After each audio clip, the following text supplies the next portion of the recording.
School চলাকালীন স্কুলের building এর এক অংশ ভেঙে গিয়ে গুরুতর জখম হয়েছে দুই ছাত্রী। এই ঘটনাকে কেন্দ্র করেই চাঞ্চল্য ছড়িয়েছে গোটা এলাকায়। বুধবার দুপুরে মগরাহাট 1 নম্বর ব্লকের অন্তর্গত শেরপুর রামচন্দ্রপুর হাই স্কুলে মহিলা শৌচাগারের কাজে স্কুলের বিল্ডিং এর এক অংশ হঠাৎই ভেঙে পড়ে। স্কুলের বিল্ডিং এর ছাদের অংশ ভেঙে গিয়ে অষ্টম শ্রেণীর দুই ছাত্রীর গায়ে পড়ে, আর যার জেরে গুরুতর জখম হয়েছে অষ্টম শ্রেণীর দুই ছাত্রী।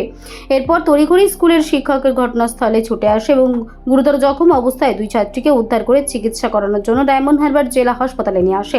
এই বিষয়ে আহত এক ছাত্রী বলেন, আমি আর আমার সহপাঠী শৌচালয়ে যাওয়ার সময় হঠাৎই স্কুলের ছাদের চাং ভেঙে পড়ে, আর যার জেরেই মাথায় আঘাত লেগেছে।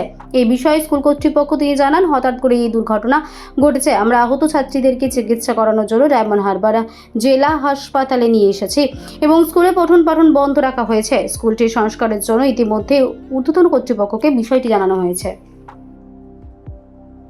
আমরা জানি বলতে তেমন কিছু জানি না। ক্লাস চলাকালীন ক্লাস 8-এর দুটি ছাত্রী বাথরুমে গিয়েছিল।